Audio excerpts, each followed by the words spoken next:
하늘 쉼터를 방문하신 여러분 환영합니다. 여러분과 함께 하늘 본향에 대해 연구하고 살펴볼 기회를 갖게 된 것을 기쁘게 생각합니다. 여러분들이 차례대로 동영상을 시청하시면 하늘 사물의 영적 원리를 이해하는 데 많은 도움이 되리라 생각합니다. 하늘 쉼터를 통하여 하늘의 본향을 향해 더 가까이 나아가시는 여러분들이 되시기를 기도합니다. 이 시간 살펴볼 주제는 지성소 언약궤 속죄소 위의 두 그룹과 하나님의 임재의 상징인 쉐키나의 영광에 대하여 살펴보겠습니다. 출애굽기 25장 18절에서 20절 금으로 그룹 둘을 속죄소 두 끝에 쳐서 만들되 한 그룹은 이 끝에 한 그룹은 저 끝에 그 속죄소 두 끝에 속죄소와 한 덩이로 연하게 할지며 그룹들은 그 날개를 높이 펴서 그 날개로 속죄소를 덮으며 그 얼굴을 서로 대하여 속죄소를 향하게 하고 속죄소 위 두 끝에는 금으로 그룹 둘을 만들어 놓았는데 이것을 히브리서 9장 5절 속죄소를 덮는 영광의 그룹들이라고 하였습니다.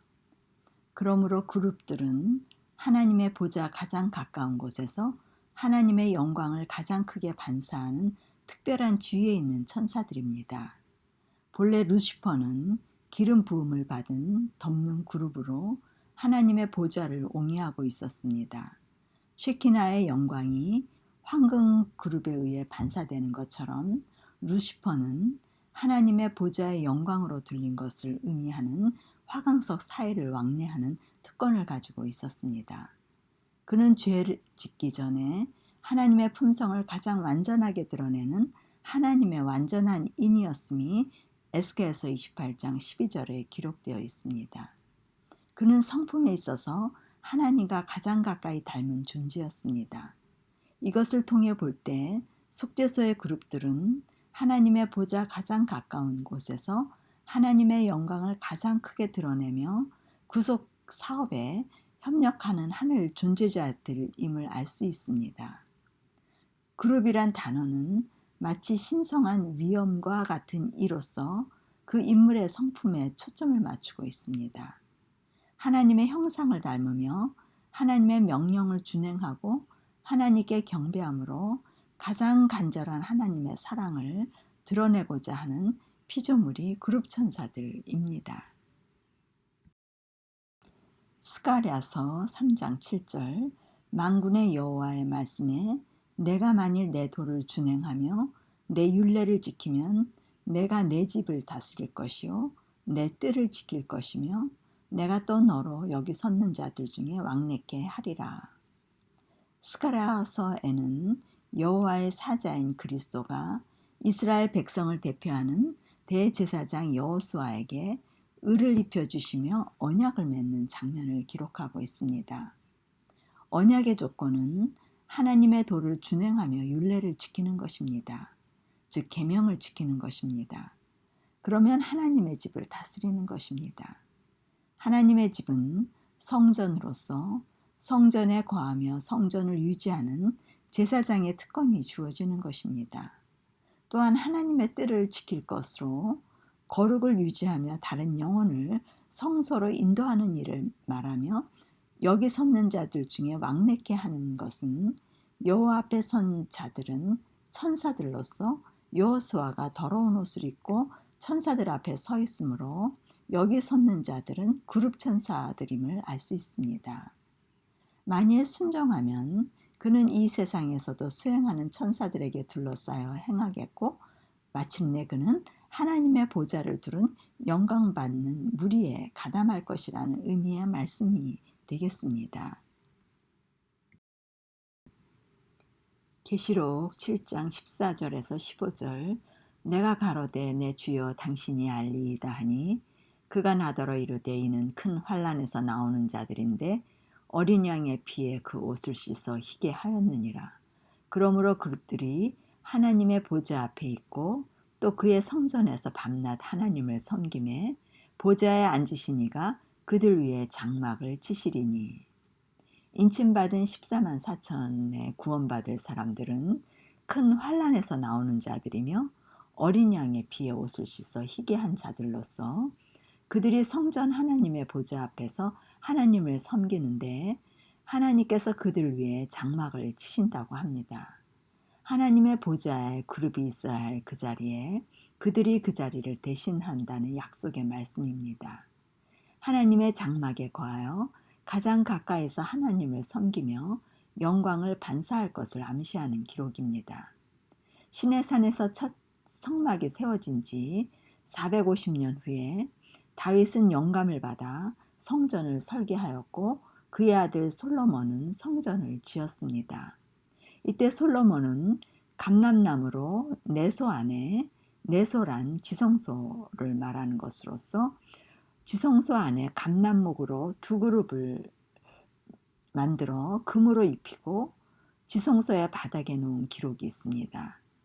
여기에서 우리는 성소에 쓰여진 나무가 인성을 상징하는 것으로 솔로몬이 시은자 위에 정금으로 만든 두 그룹 외에 두 그룹을 더 만들어 보좌 앞에 있는 네 그룹을 완성한 것은 인성으로 신의 성품을 가장 완전하게 반사하는 자들이 이 그룹의 자리에 들어가게 될 것이라는 예시임을 말해줍니다. 계시록 5장 8절에서 9절 책을 취하심에 네 생물과 24 장로들이 어린 양 앞에 엎드려 각각 검은고와 향이 가득한 금대접을 가졌으니 이 향은 성도의 기도들이라. 새 노래를 노래하여 가로되 책을 가지시고 그 인봉을 떼기에 합당하시도다. 일찍 죽임을 당하사 각 족속과 방언과 백성과 나라 가운데서 사람들을 피로 사서 하나님께 드리시고 저희로 우리 하나님 앞에서 나라와 제사장을 삼으셨으니 저희가 땅에서 왕노릇 하리로다 하더라. 요한은 그리스도께서 하늘 성소에 들어가셔서 왕과 제사장으로 주게 하실 때에 네 생물과 24 장로들이 새 노래를 찬양하는 장면을 기록하였습니다. 그들이 하는 노래는 사람들을 피로 사서 하나님께 드리고 나라와 제사장을 삼으셨다는 노래입니다.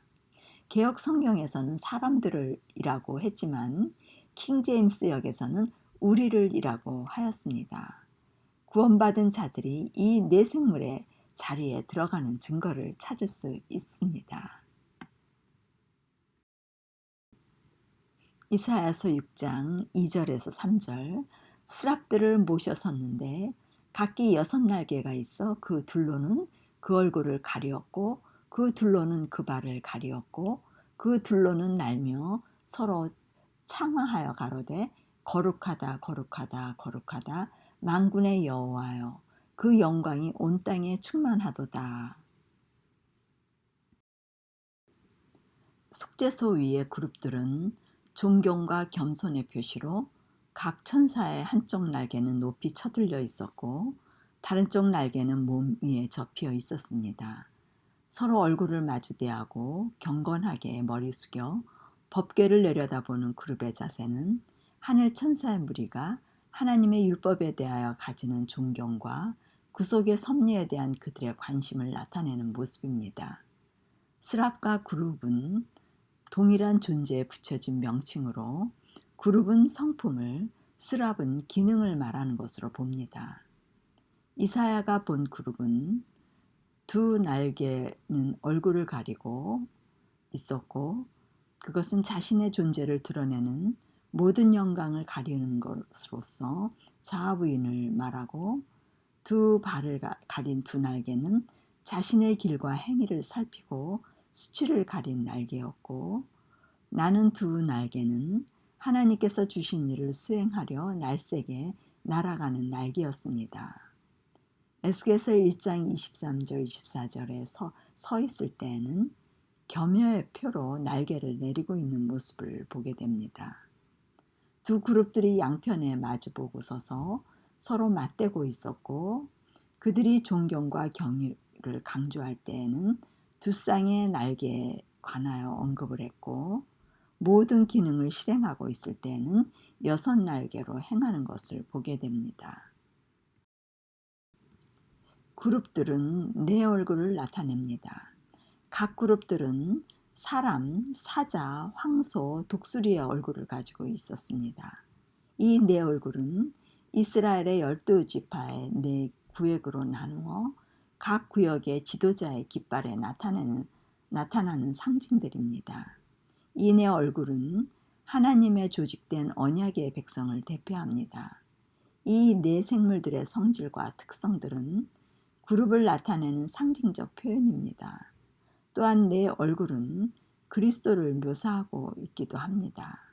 그리스도는 이스라엘의 왕으로서 유다의 사자이시고 사람의 대표자로 인자이시며 희생제물로 봉사하신 황소와 신성의 능력을 소유하신 하늘의 독수리로 나타납니다.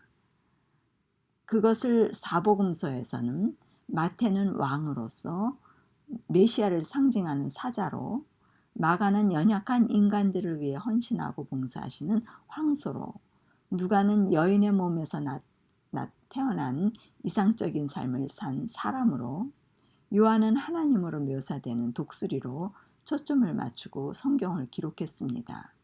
이것은 구속받은 그리스도인들의 삶을 또한 나타냅니다.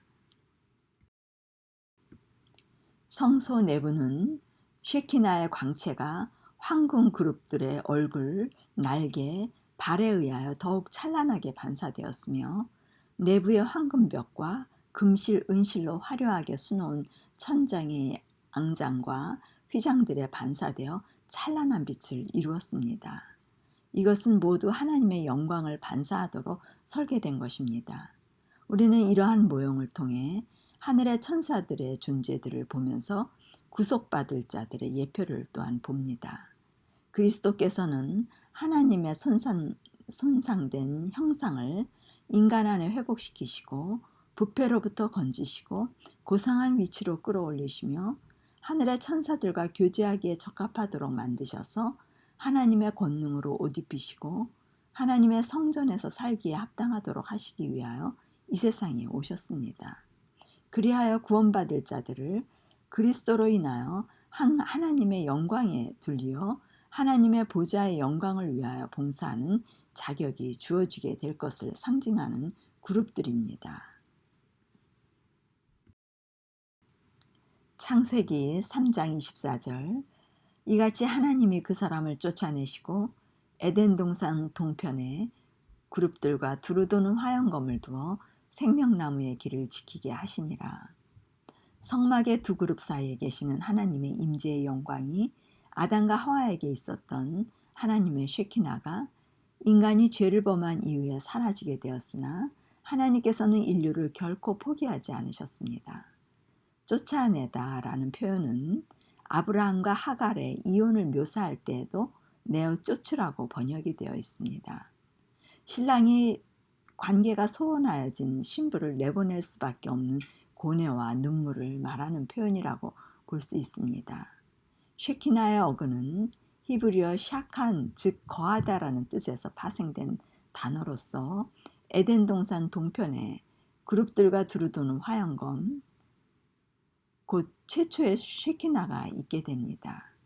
생명나무에로 가는 길을 지킨 두루 도는 화영검은 회전하는 불길로 스스로 불붙어 있는 검으로 표현되었습니다.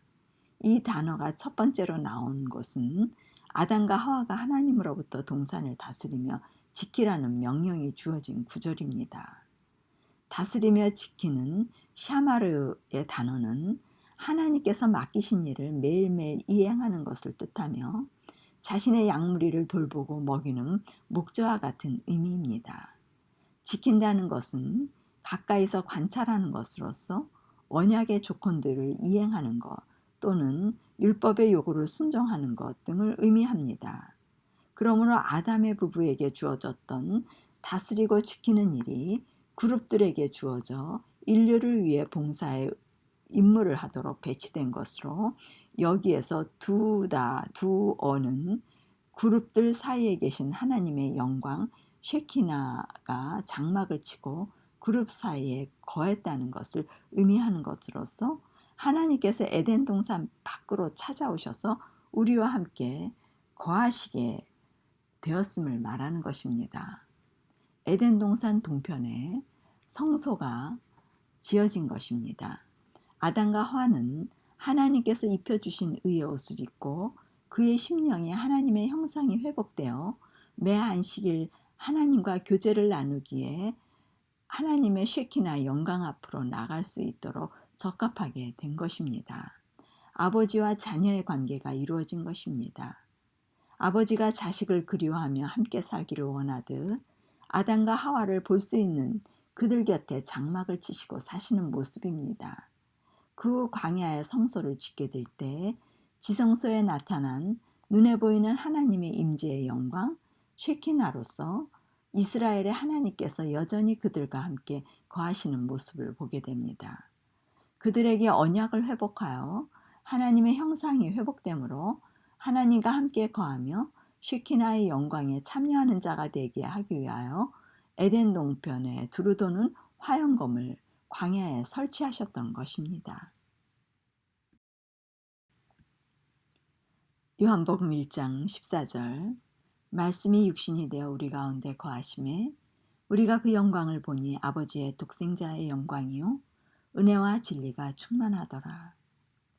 요한은 말씀이 육신이 되어 우리 가운데 거하심에 라고 했는데 거하심에에서 거하다의 헬라어 스케노는 장막을 치다, 임시로 거처하다는 뜻으로 눈에 보이는 신성의 쉐키나가 우리 가운데 육신으로 거하신 그리스도께서 우리들 가운데로 오셨고 그리스도를 영접하는 사람의 성전 안에 거하셔서 영광을 나타내시게 되었습니다. 하나님과 동등하시며 하늘아버지의 영광의 광채시요 그 본체의 형상이신 그리스도께서 고난을 당하시며 죽으시기 위하여 이 땅에 죄의 저주를 지심으로 모든 인간이 도달할 수 있는 곳에 행복과 생명을 두셨습니다. 그분의 볼품없는 가시나무 안에 자신의 영광을 나타내신 것처럼 우리의 낮은 몸을 입고 오신 쉐키나는 종의 형체를 가져 사람들과 같이 되셔서 죄 있는 육신의 모양으로 희생과 겸비로써 우리 죄인들의 몸 안에서 하나님의 영광 쉐키나를 나타내셨습니다. 로마서 8장 29절 하나님이 미리 아신 자들로 또한 그 아들의 형상을 본받게 하기 위하여 미리 정하셨으니 이는 그로 많은 형제 중에서 맏아들이 되게 하려 하심이. 성경 전체 가운데 논의된 중심 주제는 구속에 관한 것이며 이 구속은 사람의 심령 가운데 하나님의 형상을 회복시키는 일입니다.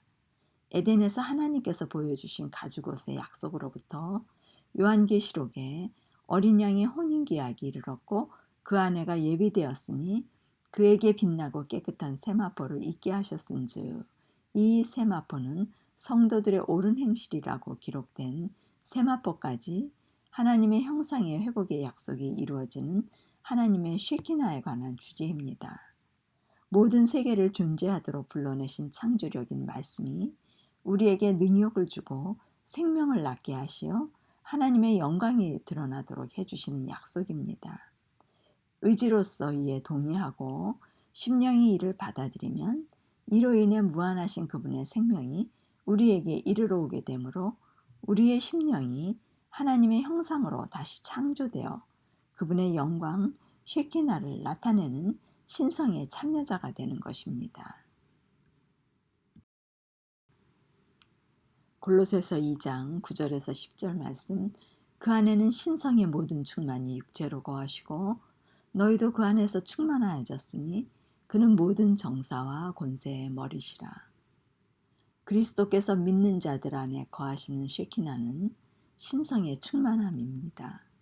우리 스스로는 선한 일을 할 수 없지만 신성의 참여자가 될 수 있습니다.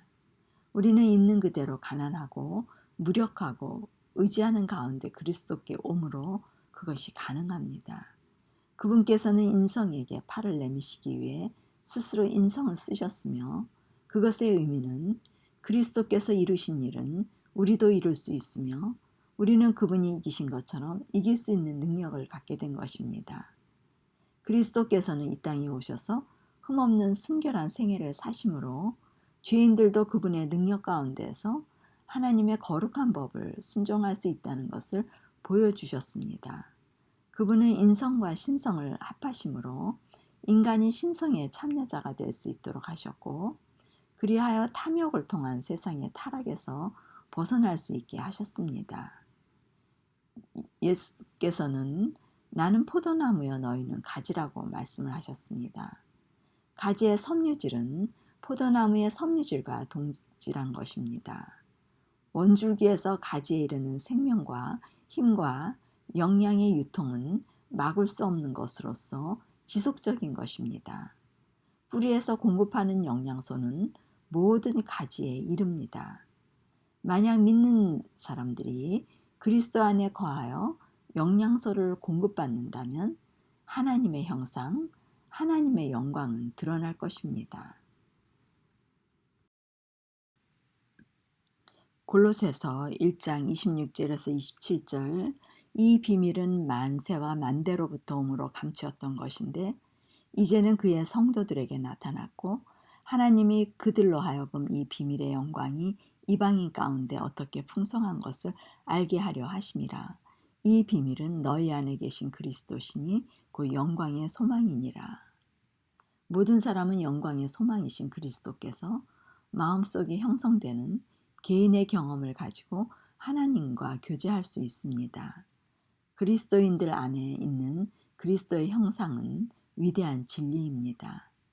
그들은 하나님 안에, 하나님은 그들 안에 거하셔서 그들의 순결은 하나님께 있는 순결이며 그들의 마음 가운데 있는 사랑은 하나님의 사랑과 같이 산 원칙이 됩니다.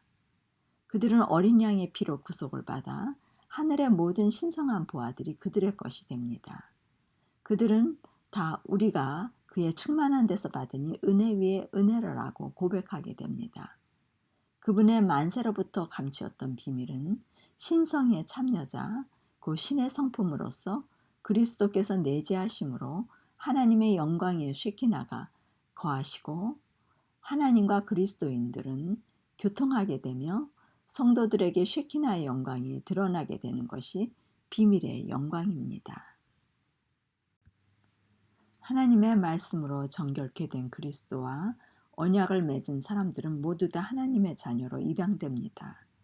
하나님의 사랑이 그들에게 부어져 사랑의 원칙이 그들의 마음 가운데 심어지고 하나님의 형상대로 새로워지도록 내 법을 저희 마음에 두고 저희 생각에 기록하리라 하신 새 언약이 성취되어집니다. 율법이 마음에 새겨지면 그의 생애가 꼴쥐어져 믿음으로 순종할 수 있게 하는 그리스도의 은혜가 주어집니다. 이것이 은혜의 언약으로 자비와 은혜와 평화와 사랑을 가로막고 있던 모든 장벽들은 허물어집니다. 만약 아브라함과 맺어진 언약으로 모든 인류가 하나님의 계명을 지키는 일이 불가능했다면 우리는 모두 희망이 없는 자들이 되었을 것입니다. 그러나 아브라함과 맺은 은혜의 언약은 믿음으로 의롭다 하심을 얻고 그분께서 주신 성령으로 하나님의 사랑이 우리 마음에 부어져 사랑의 원칙이 마음에 세워짐으로 은혜의 언약은 성취되어지는 것입니다. 그리스도의 충만함이 우리의 충만함으로써 은혜 위에 은혜가 더해지는 것입니다. 이 은혜는 창조로서 죄인들이 새로운 피조물이 되어지는 것을 말합니다. 그러한 창조가 이루어지면 하나님의 쉐키나의 영광이 우리를 통해 반사되어집니다. 하나님께서는 우리에게 그분의 형상에 일치하기를 요구하십니다. 거룩함이란 그분의 영광의 밝은 광채가 그분의 백성에게 반사되는 것입니다. 이것이 영원한 기업의 약속이 되는 것입니다. 고린도후서 4장 4절, 이 세상 신이 믿지 아니하는 자들의 마음을 혼미케 하여 그리스도의 영광의 복음의 광채가 비치지 못하게 하매니 그리스도는 하나님의 형상이니라. 세상은 하나님의 형상을 혼미케 하여 그분의 영광을 가리고 보지 못하게 합니다. 그것은 하나님의 품성의 창조를 모르게 하는 것입니다. 성경은 모든 품성의 창조를 말하고 있는 것입니다. 창조가 되어지지 않으면 일부 품성으로서 일부의 품성은 사랑이 아니기 때문입니다. 창조는 최고의 수준의 높은 표준을 가리키고 있습니다. 그것은 그리스도와의 연합이요 언약입니다. 성소를 향하여 전념하고 몰입하여 문을 향해 나아가야 합니다. 우리가 이룰 수 없는 모든 하늘이 그곳에 있습니다. 저 높은 곳을 향하여 전진해야 합니다. 다른 곳에, 다른 사람에게, 다른 사물의 시선이 빼앗겨서는 결코 도달할 수 없는 곳입니다. 천국이 그렇게 쉽게 심령 속에 이루어지는 것은 아닙니다. 사단은 결코 그것에 도달하지 못하도록 온갖 사상과 환경과 사람과 사물로 성소의 문을 가리고 보지 못하게 하며 그러한 언약이란 존재하지 않는 것이라고 내부의 속삭임과 외부의 모든 것을 사용하여 속삭이고 있습니다. 하나님의 법은 우리가 다 지킬 수 없는 것이며 죄를 지을 수밖에 없는 사람들이라는 속삭임이 더 친근하며 위로가 되며 사랑이 많은 것처럼 느껴집니다. 마태복음 24장 말세에 관한 징조를 그리스도께서 말씀하실 때 가장 위험한 징조로서 거짓 선지자들의 미혹을 3번이나 묘사하고 있는 이유입니다. 한 번도 엄청난 말씀인데 3번씩 하시는 말씀은 하나님의 형상 회복의 원리가 확실하지 않으면 분별력과 판단력을 잃어버릴 것이기 때문입니다. 품성의 창조에 관한 명확한 원리를 모르면 품성의 진화에 만족하며 과거보다 품성이 많이 변화된 것을 성화의 증거로 나름대로의 기준을 정해놓아 성경의 기준인 죽음과는 다른 기준이 되어버립니다. 자아의 부정과 죽음에 못 미치는 것은 구원이 아닙니다. 갈라디아서 3장 7절 그런즉 믿음으로 말미암은 자들은 아브라함의 아들인 줄 알지어다. 그리스도께 대한 믿음으로 얻는 은혜의 언약인 아브라함의 언약하에 있을 때만 소망이 있습니다. 아브라함에게 제시된 복음은 오늘날 우리에게 가르쳐지고 있는 동일한 복음입니다. 아브라함도 온전케 하시는 그리스도를 바라보았습니다. 우리가 그리스도의 사랑을 소유하고 있다면 그 자연적인 결과로 오는 다른 은혜들, 기쁨, 평화, 오래 참음, 부드러움, 양성, 믿음, 온유, 절제 등을 가지게 되며 이것들을 금지할 법이 없습니다. 그러므로 하나님의 율법은 이러한 은혜를 가지고 있는 자들을 정죄하거나 구속할 수 없습니다. 왜냐하면 그들은 하나님의 율법의 요구사항을 순종하고 있기 때문입니다. 그들은 율법을 준수하기 때문에 율법의 구속함에 묶여있지 않습니다. 그러한 자들이 아브라함의 아들로서 아브라함과 하나님과 맺어진 은혜의 언약입니다. 갈라디아서 4장 22절에서 25절, 28절에서 31절 기록된 바 아브라함이 2 아들이 있으니 하나는 계집종에게서 하나는 자유하는 여자에게서 났다 하였으나 계집종에게서는 육체를 따라 났고 자유하는 여자에게서는 약속으로 말미암았느니라. 이것은 비유니 이 여자들은 2 언약이라. 하나는 신의 산으로부터 종을 낳은 자니 곧 하가라.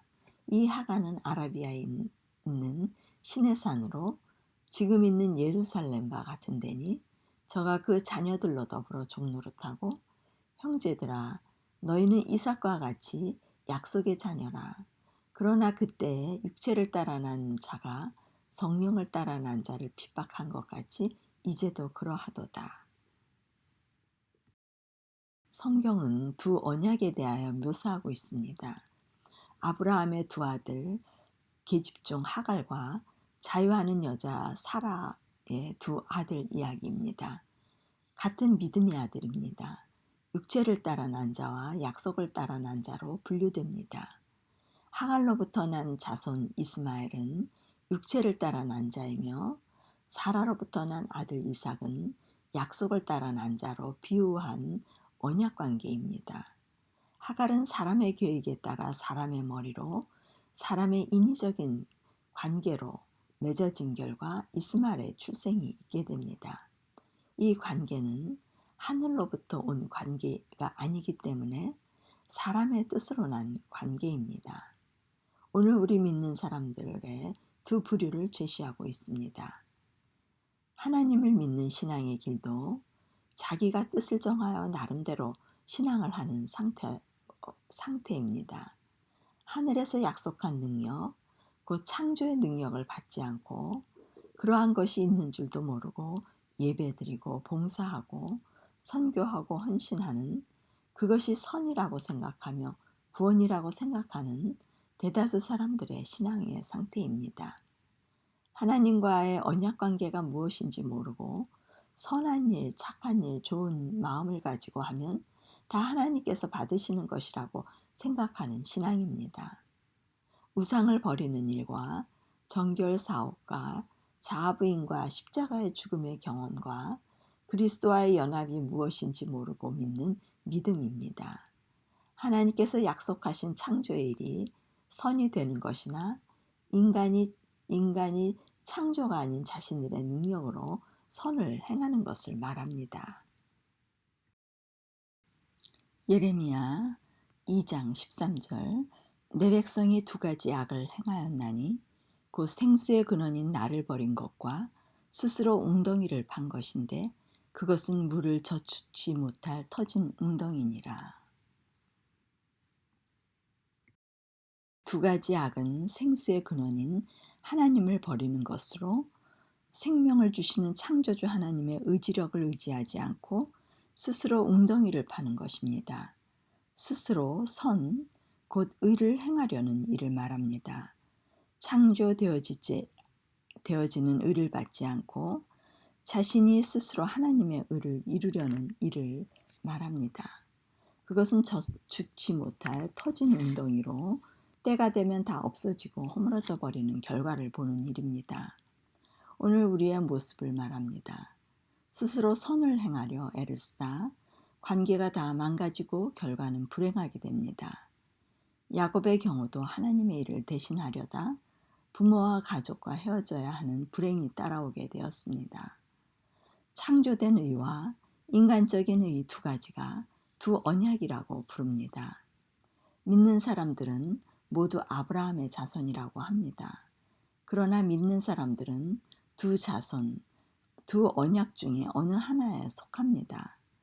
하나님을 사랑하는 사람들의 의는 자유하는 여자의 아들로서 유업을 얻을 자란 하나님께서 창조해 주신 의를 하나님께로부터 받음으로 그리스도의 마음을 소유한 믿음의 사람들을 말합니다. 그들은 하늘 유업을 얻을 자들입니다. 하나님 외에 우상을 섬기고 자기를 사랑하는 자는 계집종의 아들로서 유업을 얻지 못하는 것입니다. 그들은 하늘로부터 받은 품성의 창조가 없으므로 하늘의 유업, 곧 그리스도의 품성을 받지 못하여 자기의 품성을 소유함으로 유업을 받지 못한 상태가 됩니다. 창조된 사랑만이 하나님의 계명을 지킬 수 있으며 계명은 마음속에 새겨진 사랑의 원칙입니다. 하나님께서만 새겨준 원칙이어야 합니다. 우리 스스로가 사랑의 원칙을 실행하려 하다 능력의 한계와 상처의 아픔을 경험하게 됩니다. 구약의 시대에도 사랑이 지배하는 원칙이 되어야 하고 신약의 시대에도 사랑이 지배하는 원칙이 되어야 한다고 가르치십니다. 신구약이 모두 하나님께서 창조해 주신 사랑의 원칙을 실행하는 참된 구원의 도를 성경은 보여주고 있습니다. 예레미야 2장 22절, 주 여호와 내가 말하노라. 내가 잿물로 스스로 씻으며 수다한 비누를 쓸지라도 내 죄악이 오히려 내 앞에 그저 있으리니. 많은 그리스도인들이 스스로 하나님의 선한 뜻을 가지고 선한 일을 하려고 애를 씁니다. 예를 들면 자식을 교육시키려고 옳은 것을 하게 하려다 때로는 강요도 하고 화도 내고 때리기도 하여 제대로 사람되게 교육을 잘 시키려다 서로 상처를 주고 받음으로 부모 자식의 관계가 깨어지는 일들입니다.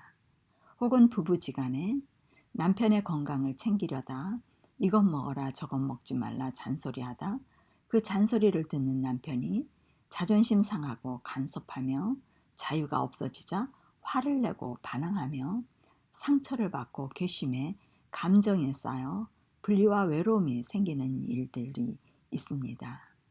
또는 부부가 교회를 같이 가느냐 안 가느냐 하면서 강요하며 교회를 데리고 가려고 애를 쓰다 더 반감을 갖게 되어 반항심이 더해지는 일이 있습니다. 교회가 발전하려면 이런저런 활동을 하는 중에 이를 추진하다 보면 같은 생각으로 의견이 모아지지 않아 서로 의견 대립이 생기다 감정이 상하여 관계가 깨어지는 일이 일어납니다.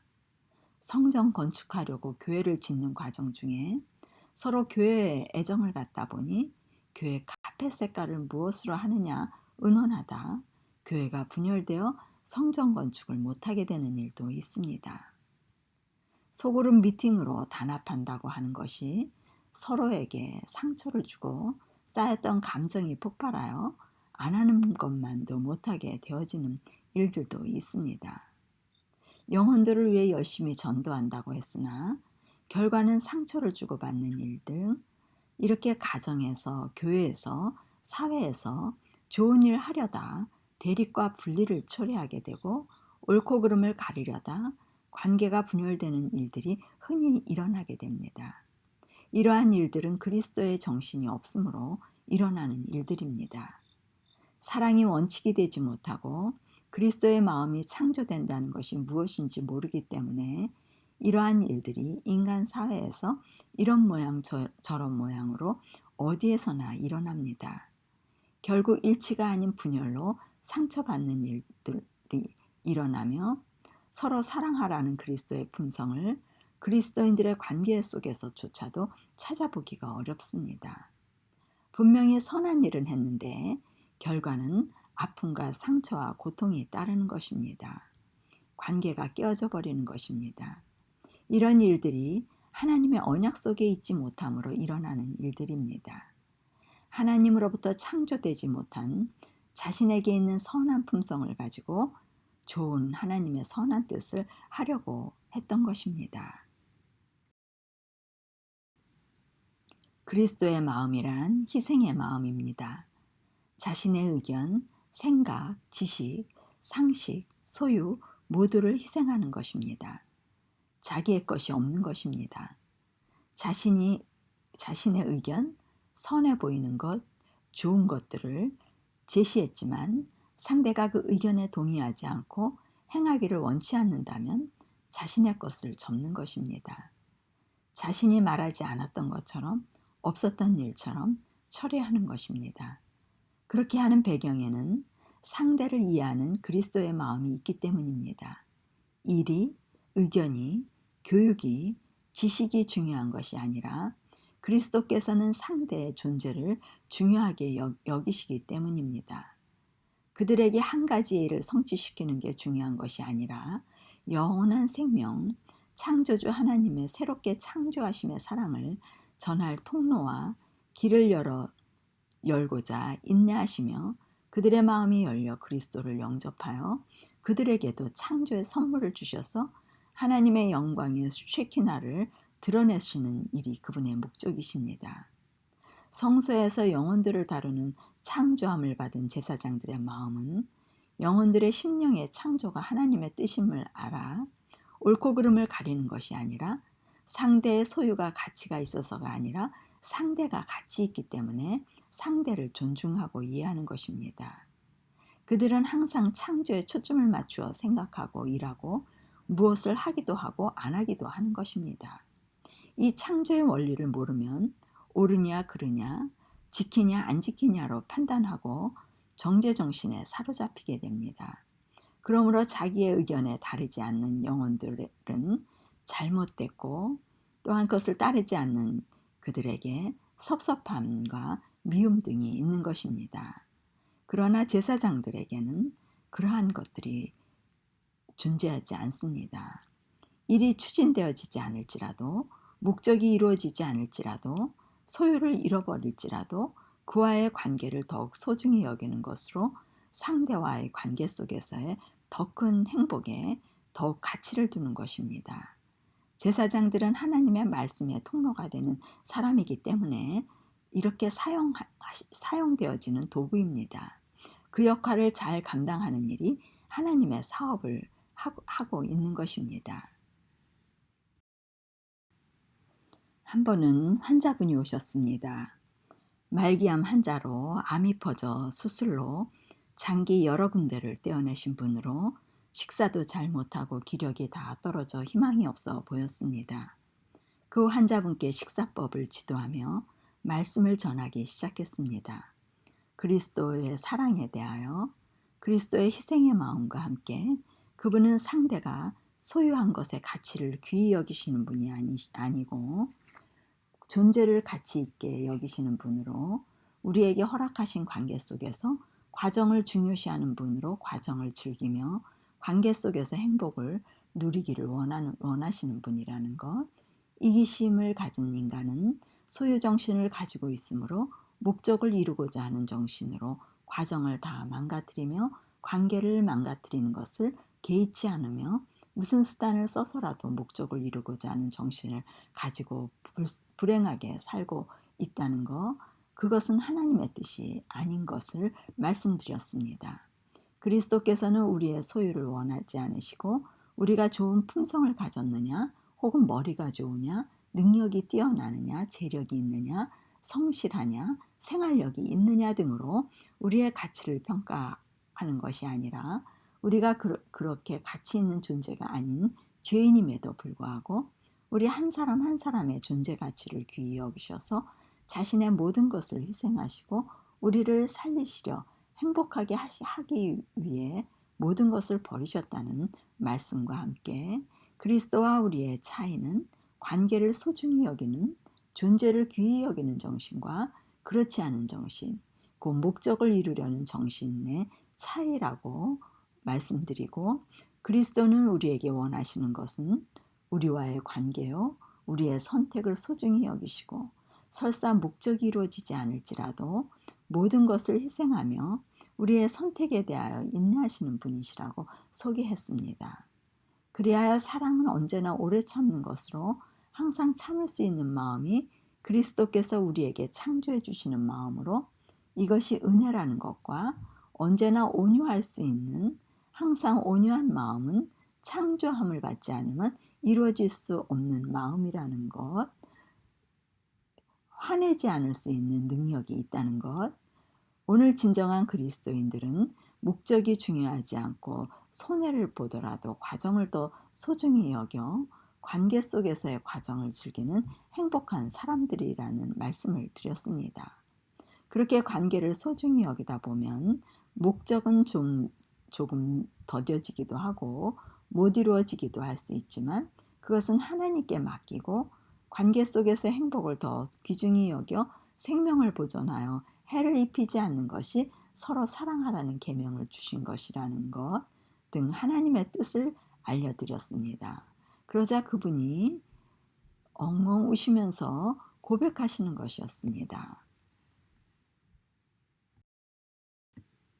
그분이 우시면서 고백하시는 것은 평생 하나님의 사업을 하는 것이 꿈이었다고 합니다. 신학대학을 갔고 목회자의 길은 가지 않았지만 사회생활을 하면서 열심히 돈을 벌어 알뜰하게 돈을 모아 때가 되면 하나님의 전도 사업을 하고자 신실히 생활을 하였던 것입니다. 그러나 부인 되시는 분은 남편과 같은 뜻이 아니라 현실의 필요를 채우며 적당히 즐기기도 하고 좋은 집과 안락한 생활을 원하였던 것입니다. 그러나 남편 되시는 분은 그렇게 생활을 한다면 돈을 모으지 못할 뿐만 아니라 그리스도인으로서 낭비하는 것이고 죄라고 생각하며 근검 전략 정신이 항상 배어 있어 부인도 자신의 뜻에 따르기를 원하였던 것입니다. 부인과 함께 성경을 연구하고 교회에 가고 성경도 가르치고 전도하며 살고 싶지만 부인은 마음대로 되어지지 않아 부인에 대한 불만이 쌓이고 부인은 부인대로 불만이 쌓여 관계가 망가져가고 있었습니다. 부인은 놀러도 가고 드라마도 보고 세상에서 남들이 즐기는 것을 해보고 살기를 원하기 때문에 매사 부인과 의견이 일치하지 않아 다툼이 자주 일어났던 것입니다. 그러나 그럴 때마다 그분의 생각은 자신이 옳고 그리스도인적인 사상이고 하나님께서 원하시는 일을 하는 것이고 부인은 세상 사람들과 같이 가치가 없이 사는 사람처럼 보였던 것입니다. 그러다 보니 왜 인생을 그렇게 가치 없이 사느냐고 하며 자신의 의견을 주장하였던 것입니다. 그러면 부인이 더욱더 반항심이 생겨 교회도 안 가고 너 같은 사람이 성경을 가르치냐고 때로는 비웃기도 하고 그러면 자존심도 상하고 부인이 믿고 화가 나고 양심의 소리도 듣고 괴로웠던 것입니다. 너는 너가 하고 싶은 대로 하고 나는 내가 하고 싶은 대로 하자 하며 자유를 속박하지 말라고 대꾸하면 화가 나고 결국 서로 이혼을 결정하고 이혼을 앞두고 있었던 때에 암을 발견하게 된 것입니다. 그때 저희 쉼터에 오셔서 강의를 듣게 된 것입니다. 그분은 하나님의 사업이 중요했기 때문에 부인의 의견을 존중하지 않았고 무시하고 정죄하면서 하나님께서 중요시하는 품성 사업을 무시하며 관계를 다 깨버렸다는 것을 그제서야 알게 되었습니다. 하나님의 형상 회복이 성경 전체의 내용이요 그것을 이루시기 위하여 그리스도가 이 땅에 오셨고 죄인이 그리스도를 통하여 하나님의 형상이 회복되도록 마련해 놓으신 것이 사랑이며 성소는 그 사랑을 그려 보여주는 것이라는 것을 알게 된 것입니다.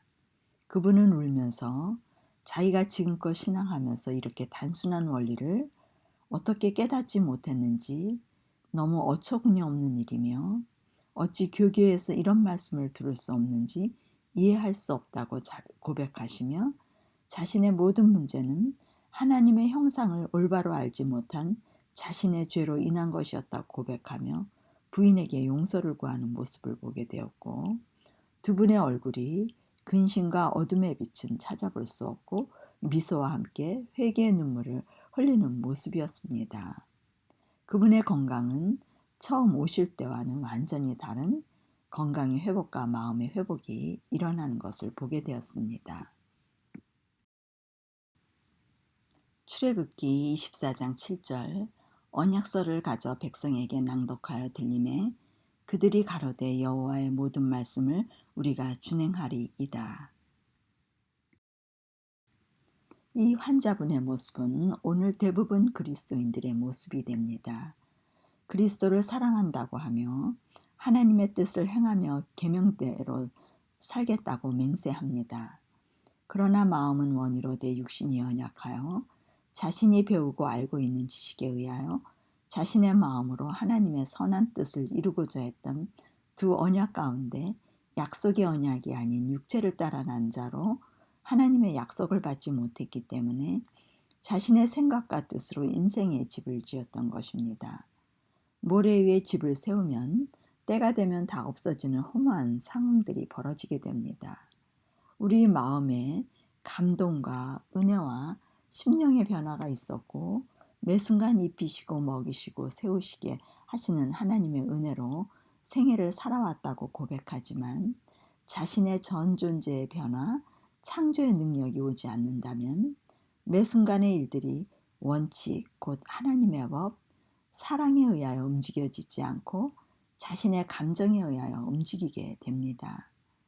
하나님의 이 같은 말씀을 듣게 되면 많은 사람들이 하나님의 뜻을 이제서 알아차리고 회개하여 실천하고 생활의 변화가 오곤 합니다. 그러나 자신 속의 본성의 변화, 곧 창조로서 이루어지는 새 마음이 아니면 한 가지 일부 회개라는 것은 깨닫고 회개한 만큼 변화가 오지만 자신의 근본적인 속성을 바꾸지는 못합니다. 성령의 감동으로 말씀을 들을 때는 외부적인 감동으로 말씀이 이루어지는 것 같지만 시간이 흘러 지나게 되면 잊혀지게 되고 자아의 속성은 또 나타나게 됩니다. 이것이 본성에 관한 부분입니다. 그리하여 같은 후회와 회개가 또 반복이 되어집니다. 이러한 마음은 하나님의 임재가 아닙니다. 하나님의 영광을 드러내지 못합니다. 창조의 언약은 우리가 할 수 없는 본성 부분을 이야기하고 있는 것입니다. 약속의 자녀는 성령으로 난 자라고 합니다. 그리스도께서 성령으로 나신 분이십니다. 우리에게 주신 유업이 성령으로 나게 하시는 것이 하나님의 유업입니다. 육체를 따라 낳은 그리스도인들과 성령을 따라 낳은 그리스도인들의 차이는 그리스도의 마음이 창조되었느냐의 차이가 됩니다. 하나님의 임재가 우리 마음에 없다면 우리는 우리의 삶으로 하나님의 쉐키나가 드러날 수 없습니다.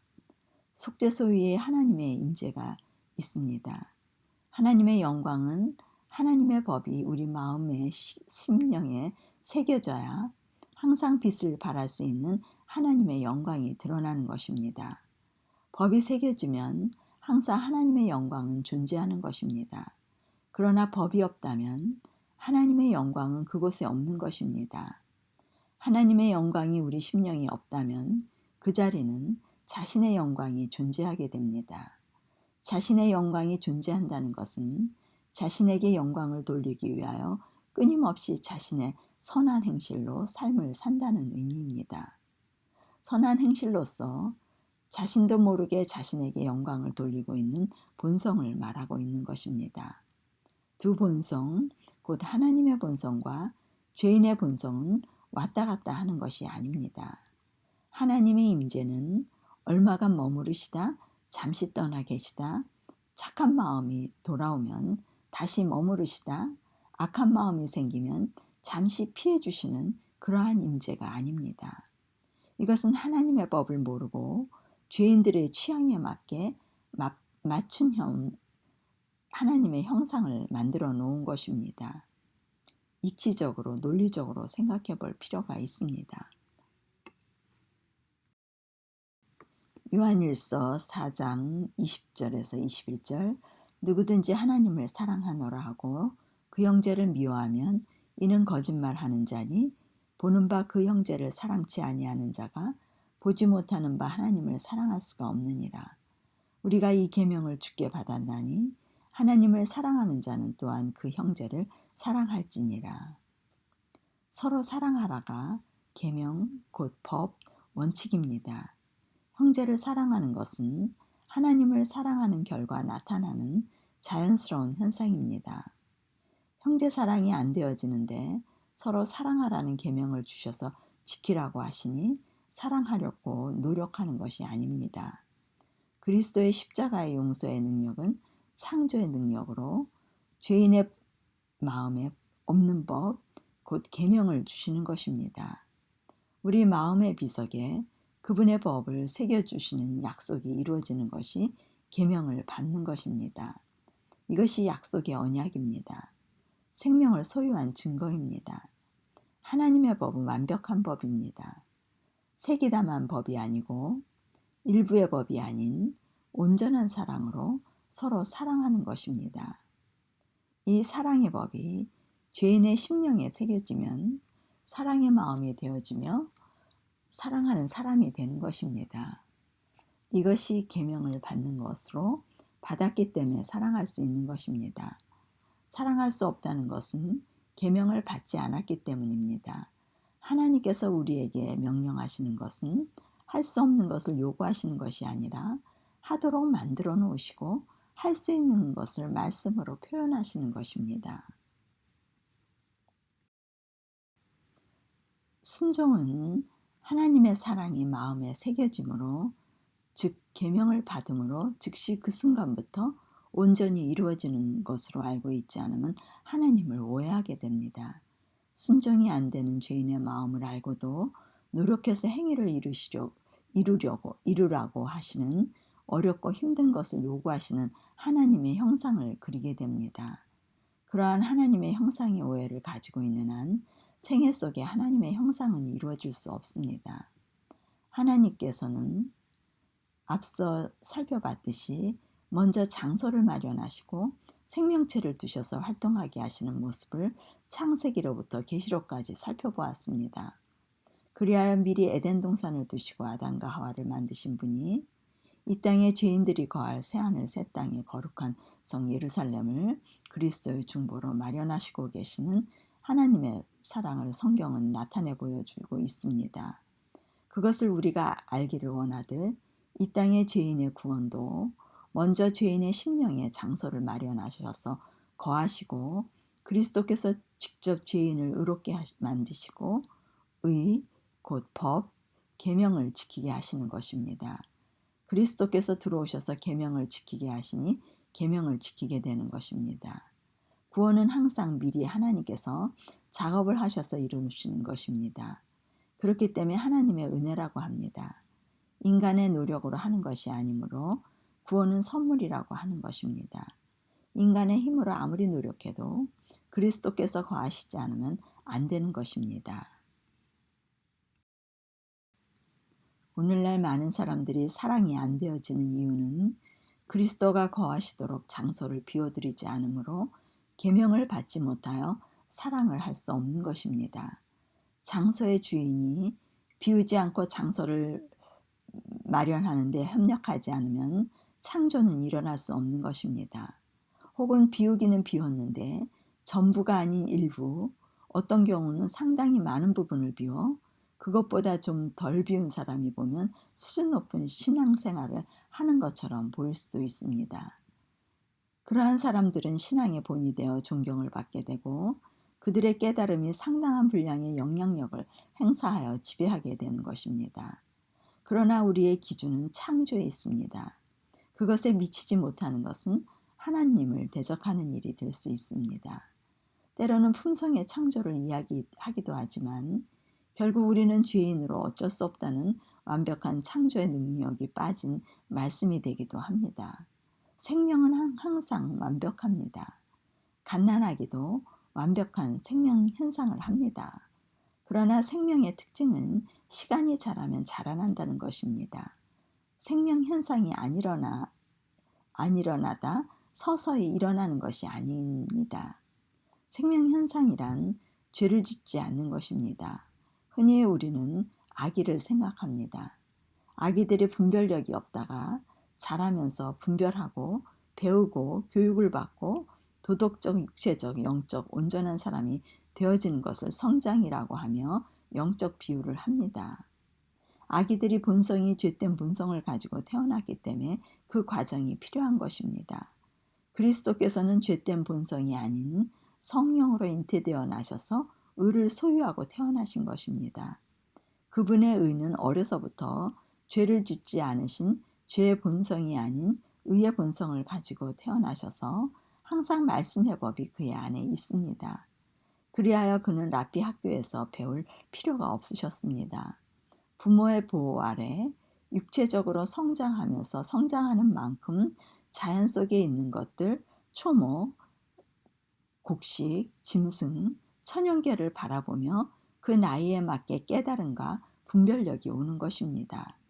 나이가 들수록 경험이 많아지고 시간이 갈수록 경험이 많아진다는 것은 깨달음이 많아지는 것을 말하며 깨닫는 대로 의를 행하기 때문에 의의 경험이 많아지는 것을 말합니다.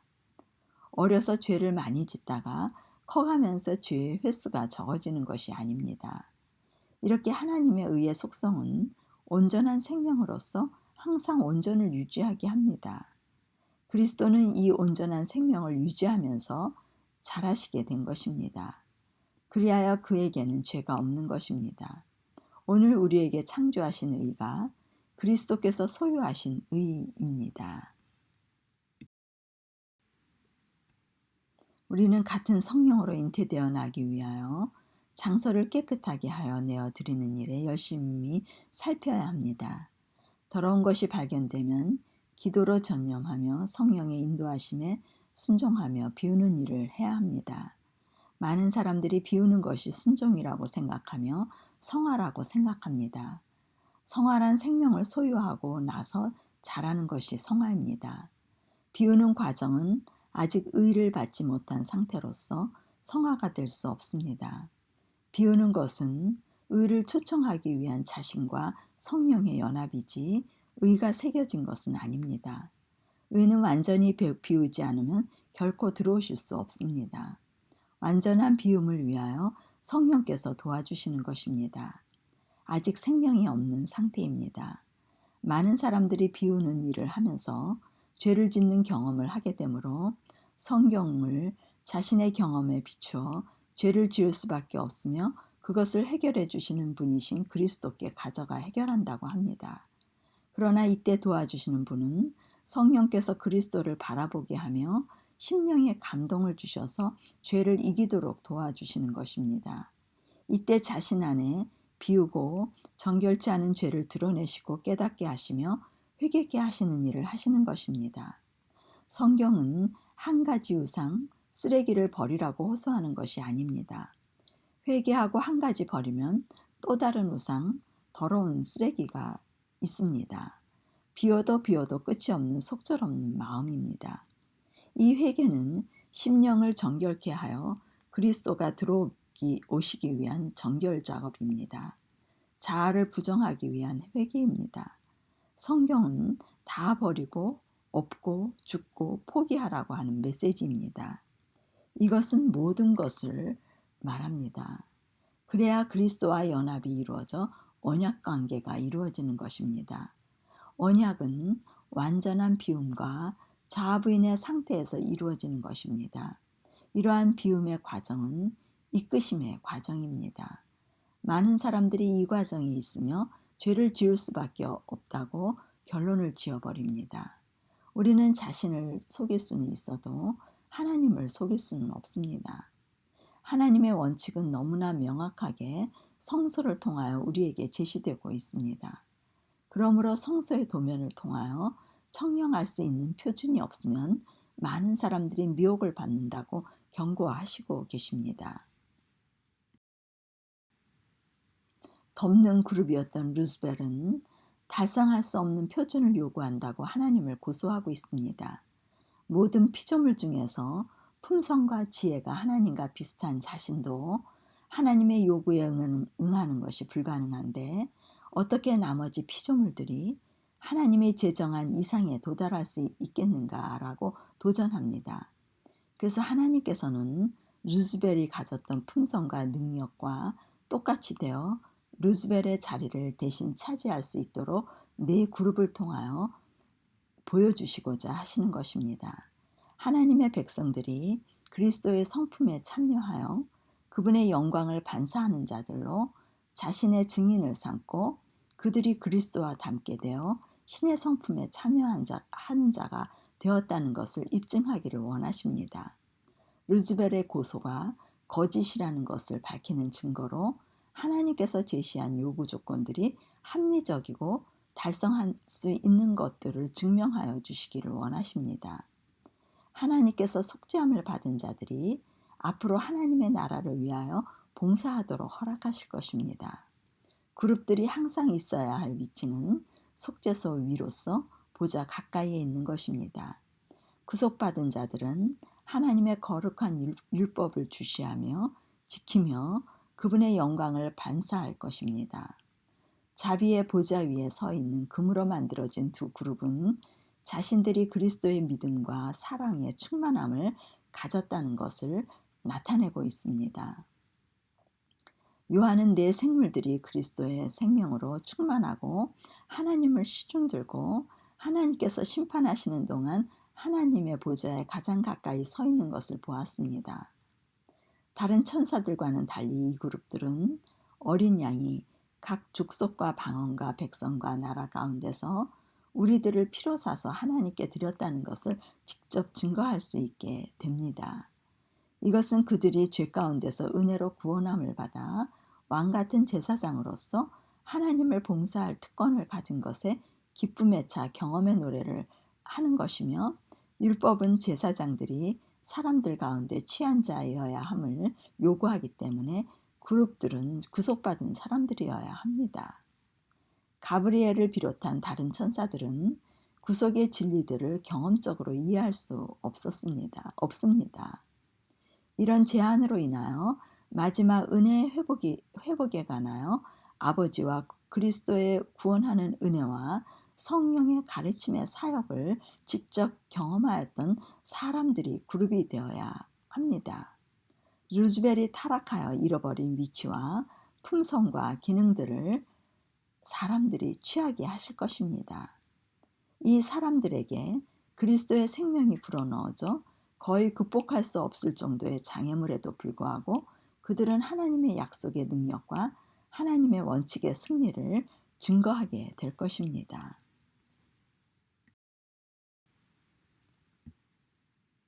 스가랴서 3장 7절 만군의 여호와의 말씀에 내가 만일 내 도를 준행하며 내 율례를 지키면 내가 내 집을 다스릴 것이요 내 뜰을 지킬 것이며 내가 또 너로 여기 섰는 자들 중에 왕래케 하리라. 이 본문의 말씀은 앞에서 살펴봤습니다. 하나님께서 상징적 그룹들을 통하여 전하려는 메시지는 구속함을 받은 자들이 그리스도의 형상을 가지고 그리스도의 빛을 완전하게 반사할 것이라는 것입니다. 그것이 지성소 언약궤 위에 속죄소의 하나님의 영광인 쉐키나와 함께 거하는 그룹이 찬란한 영광을 반사하고 있는 표상으로 나타내는 것입니다. 그들의 품성과 특성들은 성령에 의하여 완전하게 반사할 것입니다. 그들의 행동은 은혜로 꼴쥐어졌기에 자신들이 반영하는 하나님의 아는 지식에 관한 빛을 결코 왜곡시키지 않을 것입니다. 하나님은 자기 자신의 영광을 위하여 인간을 창조하셨습니다. 자기 자신의 영광이란 자녀에게 같은 품성을 주심으로 교제를 나누며 행복을 누리는 것입니다. 시험과 시련을 통하여 하나님께 충성하는 것이 입증된 후에만 하늘의 인간을 다시 거주할 수 있도록 하는 것이 하나님의 목적이십니다. 충성을 입증하는 것이라는 것은 확실하고 확고하고 하나님의 품성을 완전하게 드러내어 증거하는 것을 말합니다. 속죄소를 가리우는 영광의 그룹들은 자신들의 빛나는 얼굴에서 하나님의 영광은 자아희생적 사랑의 영광이라는 진리를 드러낼 것입니다. 성막과 성전의 지성소에 있었던 그룹들은 그리스도께서 구속받은 자들을 위하여 마음속에 가지고 계셨던 생각을 항상 경배자들 앞에서 잊혀지지 않도록 제시하는 고안된 상징들이었습니다. 에스겔서 36장 25절에서 27절 맑은 물로 너희에게 뿌려서 너희로 정결케 하되 곧 너희 모든 더러운 곳에서와 모든 우상을 섬김에서 너희를 정결케 할 것이며 또 새 영을 너희 속에 두고 새 마음을 너희에게 주되 너희 육신에서 굳은 마음을 제하고 부드러운 마음을 줄 것이며 또 내 신을 너희 속에 두어 너희로 내 율례를 행하게 하리니 너희가 내 규례를 지켜 행할지라. 내가 너희 열조에게 준 땅에 너희가 거하여 내 백성이 되고 나는 너희 하나님이 되리라. 그룹들 가운데 있게 되려면 먼저 마음을 정결케 되도록 모든 더러운 것과 모든 우상을 제하여 정결케 되어야 합니다. 그리스도께서 유월절 성전에 들어가시기 전에 성전 안에 상인들이 돈을 바꾸는 것을 보시고 짐승과 그들을 채찍으로 성전에서 다 내어쫓으시는 모습을 봅니다. 먼저 정결 사업이 이루어져야 성전에 들어가실 수 있는 영적 원리를 보이시는 것입니다. 정결케 되는 회개는 성화의 회개가 아닙니다. 모든 것이 정결케 되어야 그리스도께서 들어오셔야 성화가 이루어지는 것입니다. 이 정결 사업은 들어오시기 위한 작업입니다. 이렇게 정결케 되면 하나님의 영이 마음에 거하게 되며 거하시면 새 마음이 되어 율례와 규례를 행하여 지키게 되는 것입니다. 그러면 하나님과 백성의 관계가 되어 하나님의 영광의 광채가 반사되는 원리입니다. 하나님과 백성의 관계는 창조로서만 가능한 것입니다. 그리하여 하나님의 집을 다스리고 뜰을 지키고 그룹 가운데 왕래케 하는 말씀이 이루어질 수 있는 것입니다. 오늘 지성소의 그룹 천사들과 쉐키나의 영광을 통하여 하나님께서 여러분들 가운데 향한 뜻을 깨달으셨으리라 기대하며 이 마지막 시대에 여러분의 신앙은 창조 신앙으로서 하나님의 특별한 능력 가운데 개인적 창조의 경험을 통하여 영원토록 많은 천사들 앞에서 증거하시는 여러분들이 되시기를 바라며 말씀을 마치겠습니다. 다음 시간 지성소의 제사장의 봉사에 대하여 좀 더 살펴보기로 하겠습니다. 이 시간 하늘 쉼터를 방문하신 여러분 감사합니다. 다음 시간에 뵙겠습니다.